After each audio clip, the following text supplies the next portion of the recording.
नमो अरिहंताणं नमो सिद्धाणं नमो आयरीयाणं नमो वज्रायाणं नमो लोय सव्यसाहुनम्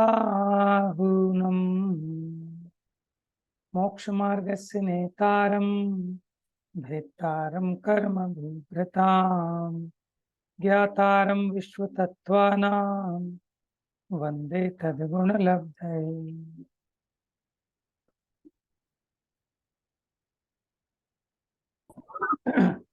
आवाज ठीक है?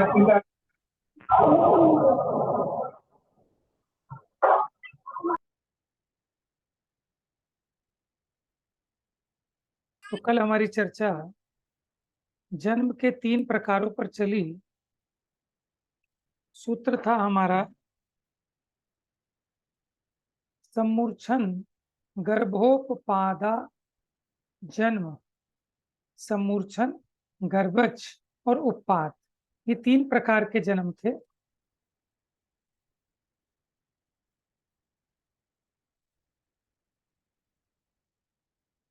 अब शिष्य पूछता है, दिख रहा है आप लोगों को, संसारी को भोगोपभोग के, अपनी करनी का फल भोगने के आश्रयभूत अधिकार प्राप्त जन्म संबंधी योनि के भेद क्या हैं? देखो, योनि आधार है और जन्म आधेय है। माने योनि के आधार से जन्म होता है। जीवों की उत्पत्ति स्थान, उसको योनि कहा।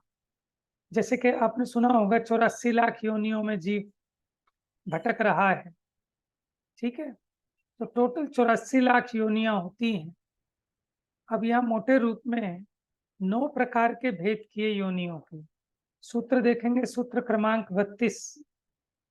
सचित, शीत, संभ्रतास, सेतरा, मिश्राश, चैकशस, तद योनयः, सचित, शीत, संभ्रतास, सेतरा, मिश्राश, चैकशस, तद योनयः। क्या कहते हैं? सचित, शीत और संवृत, ये 3 भेद हो गए। सचित, शीत, संवृत। इतरा, उससे इतर यानी अपोजिट दूसरे। तो अपोजिट कौन से हो जाएंगे? सचित का हो गया अचित। इसी का वीडियो ऑन है, आवाज आ रही है?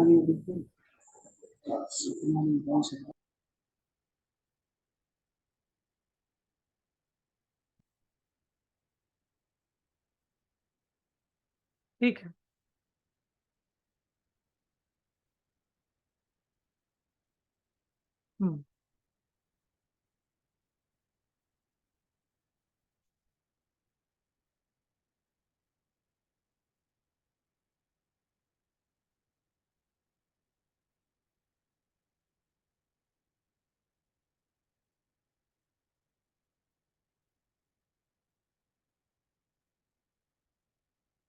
ज्ञानम, इधर आओ बेटा।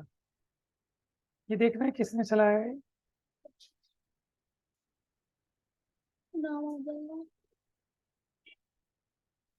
नाम लिखाया था यहाँ पे नाम। ध्यान नहीं, नानी दिखाई तो देनी चाहिए। आवाज आ रही है नानी। वीडियो को कर रखा है उसमें। नॉन वीडियो पार्टिसिपेंट करूँ?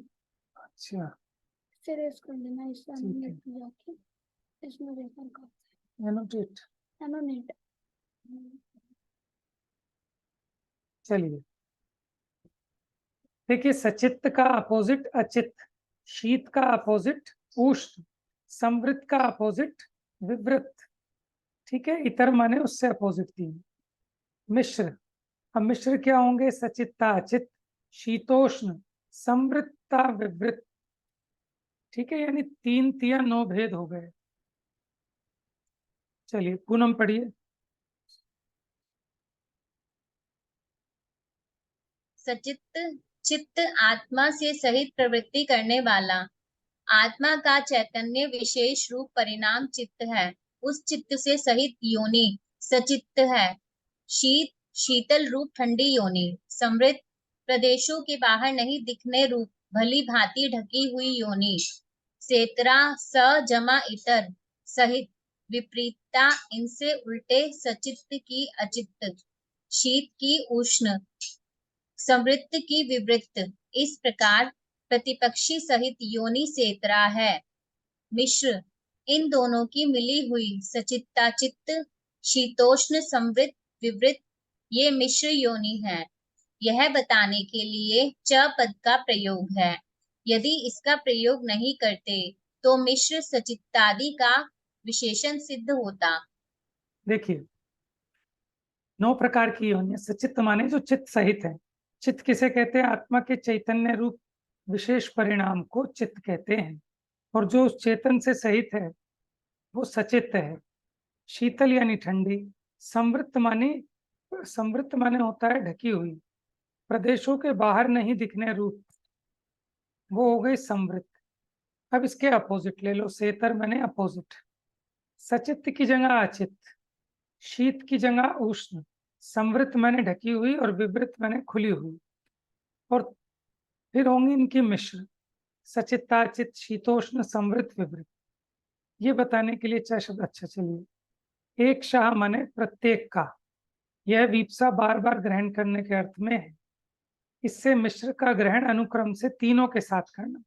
कोई ये ना सोचे कि इन तीनों को मिलाकर मिश्र बना दें। तो एक शाह लगाया, पहले सचित्त के साथ बनाना मिश्र, सचित्ताचित, शीत के साथ शीतोष्ण, समृद्ध के साथ समृता विवृत। पढ़िए। एक शह प्रत्येक का, यह विप्सा बार बार ग्रहण करने के अर्थ में है। इससे मिश्र का ग्रहण अनुक्रम से तीनों के साथ करना। इस प्रकार सचित्ताचित्त शीतोष्ण समृद्ध विवृत योनि तो है, परंतु सचित्त शीत आदि क्रम रहित मिश्रण वाली कोई भी योनि नहीं है। यह आप सिद्ध अपनी होता मर्जी है। से आप अपनी मर्जी से मिश्र बनाओगे तो उस तरह नहीं बनेगी। जैसे आप सचित्त शीत मिलाओ, ठीक है, सचित्त उष्ण बनाओ तो इस तरह की नहीं। तो सचित्त अचित्त शीत उष्ण समृद्ध विवृत, ये हो गई 6। और 3 कैसे बनेंगी? सचित्ता अचित्त शीतोष्ण समृता विवृत। पढ़िए आगे। तत् उनकी 31वें सूत्र में कहे गए 3 प्रकार के जन्मों की योनियः ये 9 प्रकार की योनियां हैं। जिसमें जीव उत्पन्न होता है वह योनि है। योनि रूप उद्गलों का चेतन सहित होना सचित्त, मात्र अचेतन अचित्त। सचित्त और अचित्त दोनों रूप स्थान। सचित्ताचित्त रूप मिश्र योनि। शीतल स्पर्श रूप उद्गलमय योनि शीत। उष्ण स्पर्श रूप उद्गलमय योनि उष्ण। शीतल और उष्ण दोनों स्पर्श रूप उद्गलमय योनि। शीतोष्ण रूप मिश्र, बाहर प्रकट नहीं दिखने वाली, अंदर से ढकी हुई उद्गलमय योनि। समृद्ध खुली हुई, प्रकट बाहर दिखने वाली उद्गलमय योनि। विवृत कुछ खुली और कुछ ढकी, दोनों रूप उद्गलमय योनि। समृद्ध विवृत रूप मिश्र, ये 9 योनियां हैं। देखिए प्रश्न पढ़िए। प्रश्न, योनि और जन्म में कुछ अंतर नहीं है, क्योंकि आत्मा ही देवादि में जन्ममय पर्याय से जिस उपपादादि रूप होता है वही योनि है। पढ़िए उत्तर। ऐसा नहीं है, क्योंकि आधार और आधेय की अपेक्षा दोनों में भेद है। योनि आधार है, जन्म आधे है। देखिए वो कह रहे थे कि योनि और जन्म में कुछ अंतर नहीं, क्योंकि आत्मा ही देवादि पर्यायों में जन्ममय पर्याय से जिस उत्पाद आदि रूप होता है वही योनि है। तो कह रहे हैं ऐसा नहीं है, एक आधार है एक आधे है। जैसे घड़े के आधार से घी रहता है, तो घड़ा है आधार और घी है आधे। उसी प्रकार योनि है आधार आधार। योनि के आधार से जन्म होता है, जन्म है आधे। पढ़िए। सचित्तादि योनि के आधार से आत्मा समूर्छनादि जन्म द्वारा शरीर से आहार इंद्रियादि के योग्य पुद्गलों को ग्रहण करता है। इस प्रकार इन दोनों में अंतर है। इन 9 योनियों संबंधी सचित्त, अचित्त, मिश्र इन 3 में से देव और नारकी जीवों के अचित्त ही योनि है। हाँ जी, देखो क्योंकि ये जो 3 बताए ना, सचित, अचित, मिश्र, इनमें से देव और नारकियों के अचित्त ही योनि है, क्योंकि इनके जो उत्पत्ति स्थान है वो अचित्त रूप पुद्गलमय स्कंद है, और उनके उत्पत्ति स्थान, देवों के उत्पत्ति स्थानों को उपपाद शैया कहते हैं और नारकियों के बिल कहलाते हैं। ये पुद्गलमय स्कंद हैं, इसलिए इनको अचित्त कहा। बढ़िया।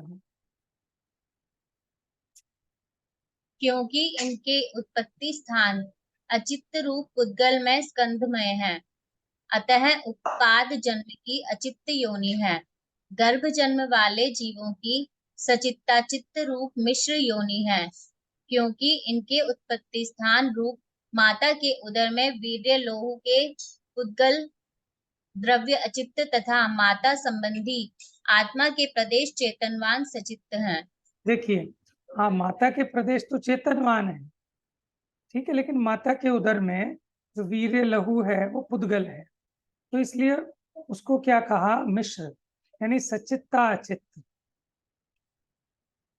गर्भ जन्म वालों में सचित अचित यानी मिश्र रूप योनि है। अब समूर्छन जन्म वाले जीवों की 3 योनियां हैं, पढ़िए। समूर्छन जन्म वाले जीवों की तीनों योनियां हैं, क्योंकि कोई तो सचित्त योनि में उत्पन्न होते हैं, जैसे साधारण शरीर वाले जीव के एक ही शरीर में अनेकों जीव हैं, वे परस्पर आश्रित हैं, अतः साधारण जीवों की योनि सचित्त है। किन्हीं की अचित्त योनि है, जैसे गेहूं, चना, सोंठ, मिर्च आदि जीव रहित वस्तु में उत्पन्न होने वाले लट आदि जीवों के उत्पत्ति स्थान मात्र पुद्गल स्कंध रूप अचित्त ही हैं। किन्हीं की मिश्र योनि भी है, जैसे पेड़ पर लगे हुए फल आदि में उत्पन्न होने वाले लट आदि जीवों के उत्पत्ति स्थान सचित्ताचित्त रूप मिश्र हैं। देखिए, कुछ कुछ समझ में आया होगा आपको। जो साधारण शरीर है, जिसको हम निगोद भी कहते हैं, वो एक शरीर के मालिक अनंत जीव होते हैं। अनंत जीवों का एक शरीर होता है, तो वे परस्पर आश्रित हैं। जो अनेकों जीव हैं वो एक दूसरे के आश्रित हैं, अतः साधारण जीवों की योनि सचित्त है, क्योंकि वहां वो तो अपनी जाति के होते ही हैं एक साथ, उसके अलावा और भी जीव निरंतर उसमें उत्पन्न नष्ट होते रहते हैं। किन्हीं की अचित्त योनि जैसे गेहूं, चना, सोठ, मिर्च आदि अब जीव से रहित है, लेकिन इसमें जो लट पैदा हो गई तो उसका उत्पत्ति स्थान अचित्त है। मिश्र कैसा? जैसे पेड़ पर लगे हुए फल में उत्पन्न होने वाले लट, क्योंकि वो फल अभी जीव सहित है और उसमें लट पैदा हो गई, तो वो उसको क्या कहा? उन्होंने कहा मिश्र। पेड़ पर लगे हुए फल आदि में उत्पन्न होने वाले लट, ये सचित्ता अचित यानी मिश्र है। अब शीत, उष्ण और मिश्र, इन 3 योनियों में पढ़िए। शीत, उष्ण, मिश्र इन 3 योनियों में से उपपाद जन्म वाले देव नारकियों की शीत और उष्ण ये 2 योनियां हैं। इनके कुछ उत्पत्ति स्थान शीत रूप हैं और कुछ उष्ण रूप हैं। इनमें से नारकी जीवों के रत्न प्रभा नामक पहली पृथ्वी से लेकर धूम प्रभा नामक 5वीं पृथ्वी के चौथे भाग पर्यंत बिलों की उष्ण योनि है। इससे आगे 5वें भाग से लेकर महात्मा नामक 7वीं पृथ्वी पर्यंत सभी बिलों की शीत योनि है। वहां शीतोष्ण रूप मिश्र योनि नहीं है। देखिए, वो 5 जन्म वालों में इन्होंने शीत और उष्ण योनि ग्रहण की, क्योंकि उनके कुछ उत्पत्ति स्थान शीत हैं, कुछ उष्ण हैं। जैसे नरकों में भी देखें, 5वीं पृथ्वी के चौथे भाग तक जितने बिल हैं उनकी उष्ण योनि है, उसके आगे की शीत योनि है। आगे पढ़िए। गर्भ और समूर्छन, देखो हम 9 की 9 योनियों पर तीनों जन्म घटित कर करके देख रहे हैं। अभी सचित अचित मिश्र में उपपाद वाले देखे, गर्भज देखे, समूर्छन देखे। अब शीत, उष्ण और मिश्र में गर्भज, समूर्छन और उपपाद देख रहे हैं। पढ़िए, गर्भ और समूर्छन जन्म वाले जीवों के। गर्भ और समूर्छन जन्म वाले जीवों के शीत, उष्ण और शीतोष्ण तीनों योनियां हैं। इनमें इतना विशेष है कि अग्निकायिक जीवों के तो मात्र उष्ण योनि ही है। शेष जीवों की यथासंभव कोई भी योनि हो सकती है। ठीक है, समूर्छन जन्म वाले और गर्भज, इनके तीनों योनियां हो सकती हैं, लेकिन अग्निकायिक है उसके तो मात्र उष्ण योनि है। शेष जीवों की यथासंभव हो सकती है। अब आइए समृत यानी ढकी हुई, विवृत माने खुली हुई, और मिश्र। पढ़िए। समृद्ध, विवृत, समृद्ध, विवृत इन तीन योनियों में से देव, नारकी और एकेंद्रीय जीवों की ढकी हुई संपुट समृत योनि है। देव नारकियों का जन्म उपपाद स्थान में संपुट पद्धति से होता है। एकेंद्रीय जीव भी ढकी हुई योनि में जन्म लेते हैं। विकलत्रय जीव स्पष्ट दिखाई देने वाले उद्गल स्कंध में खुली हुई विवृत योनि में जन्म लेते हैं। देखो, समूर्छन जन्म वाले ये नारकी कहाँ जन्मे, देव कहाँ जन्मे, ठीक है, वो ढके हुए क्षेत्र हैं, वहां आपको पता नहीं चलता। ऐसी एक इंद्रिय जीव कहाँ कहाँ हो जाते हैं, लेकिन जो विकलत्रय हैं वो आपको प्रकट दिखाई देते हैं, तो उनके जन्म स्थान वो खुले हुए हैं, इसलिए उनकी विवृत योनि कही। आगे पढ़िए, समूर्छन जन्म वाले। समूर्छन जन्म वाले पंचेंद्रिय जीवों की भी विवृत योनि है, क्योंकि उनके योनि रूप, मांस आदि उद्गल स्कंध प्रकट दिखाई देते हैं। गर्भज जीव समृद्ध विवृत में मिश्र योनिज हैं, क्योंकि उनके कुछ प्रदेश तो अति गूढ़ हैं, दिखाई नहीं देते हैं। जैसे स्त्री के उदर का भीतरी भाग दिखाई नहीं देता है, परंतु बाहर में कुछ प्रदेश दिखाई देते हैं। इस प्रकार इनकी मिश्र योनि है। पढ़िए आगे।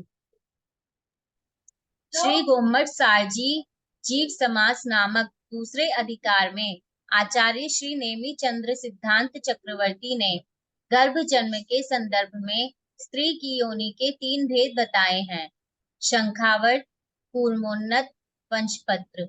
इनमें से शंखावर्त योनि में या तो गर्भ ठहरता ही नहीं है, और यदि ठहरता है तो बीच में ही नष्ट हो जाता है। उसमें जीव उत्पन्न नहीं होता है। इससे बंध्या बांझ भी कहते हैं। इसका आकार शंख के समान घुमावदार होता है, अतः इसे शंखावर्त योनि कहते हैं। ये गोमट सारजी ग्रंथ नेमिचंद्र सिद्धांत चक्रवर्ती ने लिखा था चामुंड राय के निमित्त से, ठीक है, षटखंडागम का सार लेकर। उसके दूसरे अध्याय में जहाँ योनि के भेद बताए, तो 3 प्रकार की योनियां बताई: शंखावर्त, कूर्मोन्नत और वंशपत्र। शंखावर्त में गर्भ नहीं ठहरता, और कूर्मोन्नत होती है, इसमें महापुरुषों का जन्म होता है। पढ़िए। कूर्मोन्नत योनि में तीर्थंकर, सकल चक्रवर्ती, अर्धचक्री, वासुदेव, प्रतिवासुदेव, बलभद्र, ये 63 शिला का पुरुष उत्पन्न होते हैं। अपि कहने से अन्य महापुरुष भी इसमें जन्म लेते हैं। जैसे जिस योनि में भरत चक्रवर्ती का जन्म हुआ, उसी में उसके शेष भाई बहन का भी।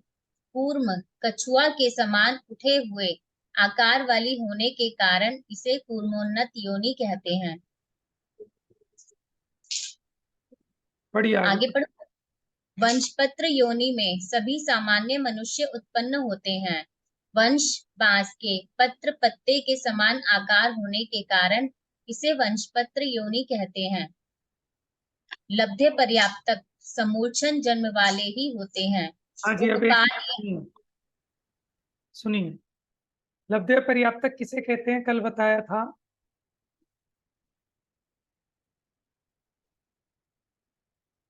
है ना, की लब्धियां पूर्ण हो तो ये जाती एक हैं। श्वास के 18वें भाग में जन्म मरण करते हैं। बराबर, जिनकी आयु श्वास के 18वें भाग प्रमाण होती है, वो सभी लब्धे पर्याप्तक हैं। या यूं कहें कि लब्धे पर्याप्तक जीवों की आयु श्वास के 18वें भाग प्रमाण ही होती है। जिनकी शरीर लब्धि, शरीर इंद्रिय, शरीर पर्याप्ति पूरी होने के पहले ही मरण हो जाता है। ठीक है, अब जितने लब्धीय पर्याप्तक हैं उन सबका कौन सा जन्म होगा, तीनों में से समूर्छन जन्म ही होगा। ठीक है, क्योंकि गर्भज और उत्पाद वाले लब्धे पर्याप्तक नहीं हो सकते। बताया था ना आपको कल कि गर्भ में कोई भी जीव गर्भज है तो वो लब्धेय पर्याप्तक नहीं हो सकता, वो पर्याप्तक नियम से होगा। उसी प्रकार उत्पाद जन्म वाले देव और नारकी वो भी नियम से पर्याप्तक जरूर होंगे, लेकिन सम्मूर्छन में दोनों भेद हो सकते हैं। सम्मूर्छन पर्याप्तक भी हो सकते हैं और लब्धेय पर्याप्तक भी हो सकते हैं, लेकिन जो लब्धेय पर्याप्तक हैं वो सम्मूर्छन जन्म वाले ही होते हैं, उत्पाद या गर्भ जन्म वाले नहीं। पूछिए। भैया ये जो लब्धेय पर्याप्तक लिखा है, इसे ही लब्धेय अपर्याप्तक पढ़ते हैं। अब करो ना संधि विच्छेद। लब्धि जमा अपर्याप्तक, ई और आ जुड़कर या बन जाता है यण संधि। जैसे मतलब लब्धेय पर्याप्तक कोई वर्ड नहीं होता, लब्धेय अपर्याप्तक ही होता है। लब्धि अपर्याप्तक, इसको मिलाया ठीक है भैया। तो संधि करके ऐसा लिखा जाता है लब्धि अपर्याप्तक। जैसे इति आदि, तो क्या बन जाएगा इत्यादि। शादी। ई और आ मिलाकर या यण संधि बनती है। ठीक है, दोनों एक ही बात। तो ये बात समझ में आई। लब्धि पर्याप्तक, सभी लब्धि पर्याप्तक नियम से सम्मूर्छन जन्म वाले होते हैं, लेकिन क्या सारे सम्मूर्छन जन्म वाले सभी जीव क्या लब्धि पर्याप्तक होते हैं? अंतर समझ में आ रहा है आपको दोनों बातों में कि जो भी लब्धि पर्याप्तक हैं वो सारे के सारे नियम से सम्मूर्छन जन्म वाले ही हैं, गर्भज वाले और उत्पाद वाले लब्धि पर्याप्तक नहीं होते। ठीक है, अब दूसरा सुनो।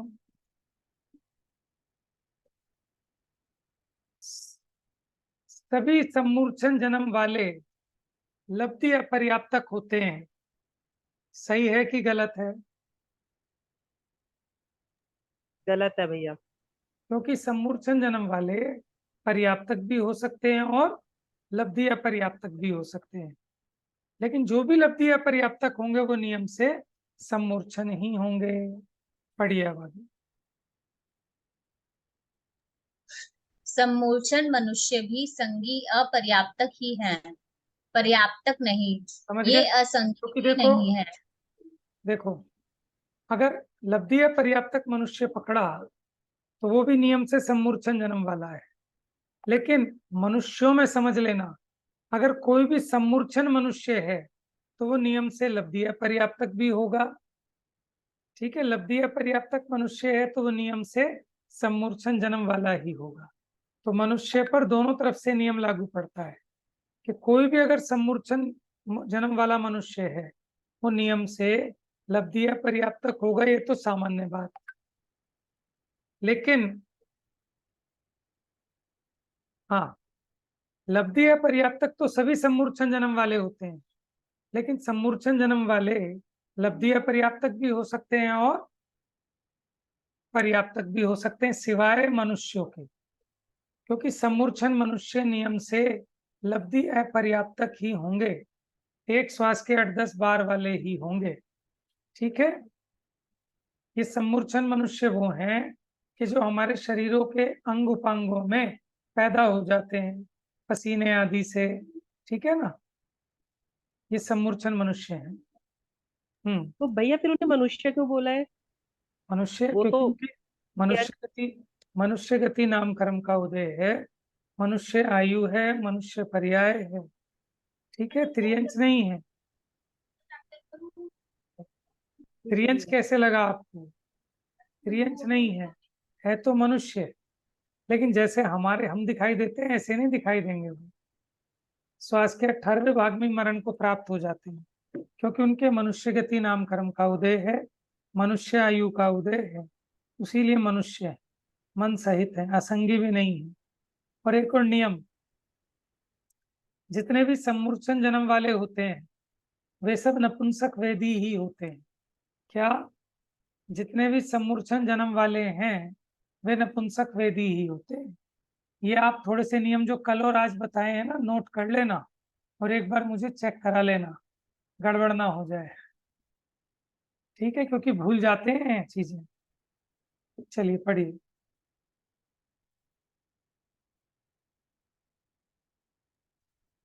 कहाँ से पढ़ना किया? यहीं से पढ़ लो, लब्धि पर्याप्तक। लब्ध्य पर्याप्तक समूर्छन जन्म वाले ही होते हैं, उपपाद या गर्भ जन्म वाले नहीं। समूर्छन मनुष्य भी संगी अपर्याप्तक ही हैं, पर्याप्तक नहीं। ये असंगी भी नहीं है, ये नपुंसक वेदी ही होते हैं। तथा मुख्य रूप से स्त्री की योनि काक स्तनों के मूल में चक्रवर्ती की पटरानी को छोड़कर अन्य स्त्रियों के मूत्र विष्टा आदि अशुचि स्थानों में उत्पन्न होते हैं। तो एक नियम और है, आर्य खंड की स्त्रियों के होते हैं सिवाय चक्रवर्ती की पटरानी के, ठीक है। और ये कहते चक्रवर्ती की सेना जहां पेशाब करती है वहां भी अनंत अनंत समूर्छन जीव उत्पन्न हो जाते हैं। अब इसके 84 लाख भेद बताए, जो हमने मूल में 9 योनियों के भेद बताए ना, इनके उत्तर भेद 84 लाख बताए हैं। चलिए पढ़ लेते हैं, अर्थ अर्थ पढ़ लीजिए बस। चलिए।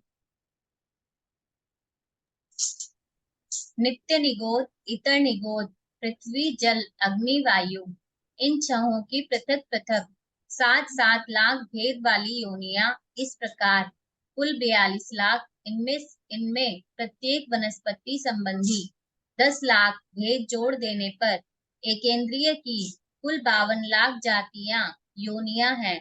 विकलत्रय संबंधी 2 इंद्रिय, 3 इंद्रिय, 4 इंद्रिय में से प्रत्येक की 2-2 लाख, इस प्रकार कुल 6 लाख योनियां हैं। पंचेंद्रिय तिर्यंच देव और नारकी में से प्रत्येक की 4-4 लाख, इस प्रकार कुल 12 लाख। मनुष्य की 14 लाख हैं। इन सबको टोटल करने पर पड़ी आगे। इनका विशेष स्वरूप प्रत्यक्ष ज्ञान गोचर है, छद्मस्त को आगम से ज्ञात होता है। इस प्रकार योनियों के 9 और 84 लाख भेद जानना। देखिए अब इन 9 प्रकार की, अब ये सूत्र तो कर लेंगे, देखिए हम पढ़ने में भी थोड़ा ध्यान रखें। इनका विशेष स्वरूप प्रत्यक्ष ज्ञान गोचर है, ऐसा कहें, या इनका विशेष स्वरूप प्रत्यक्ष ज्ञान गोचर है, अंतर पड़ जाएगा। देखो, इनका विशेष स्वरूप प्रत्यक्ष ज्ञान गोचर है और इनका विशेष स्वरूप प्रत्यक्ष ज्ञान गोचर है। माने आपको पढ़ते वक्त कहाँ विराम देना है, कहाँ अर्ध विराम देना है, कहाँ अल्प विराम देना है, किसको किस शब्द के साथ पढ़ना है, ठीक है, ये महत्वपूर्ण है, नहीं तो उसका अर्थ समझ में नहीं आता। ठीक है, इनका विशेष स्वरूप कैसे जाना जा सकता है, हमारे आपके ज्ञान में नहीं, प्रत्यक्ष ज्ञान गोचर है। प्रत्यक्ष ज्ञान कौन से हैं? पूर्ण प्रत्यक्ष तो केवल ज्ञान है, केवल ज्ञान। और एक देश प्रत्यक्ष अवधि ज्ञान माना पर ये ज्ञान है। और छद्मस्त को आगम से ज्ञात होता है, माने शास्त्र से। छद्मस्त किसे कहते हैं? जो छद्म में स्थित हो, छद्म माने आवरण में। इस प्रकार योनियों के 9 और 84 लाख भेद बताए। अब 9 प्रकार की योनियों में 3 प्रकार के जन्म लेने वाले संसारी जीवों के जन्म का नियम बताने के लिए सूत्र कहते हैं, जरायु जांडज पोता नाम गर्भ। गर्भज जन्म वालों की 3 प्रकार की योनियां हैं, एक तरह से जरायु, अंडज और पोतज। इनकी चर्चा कल करेंगे, अभी समय हो गया है। जा वाणी के ज्ञान से सूझे लो कालो, सो वाणी मस्तक नमो सदा देत हूँ धोख।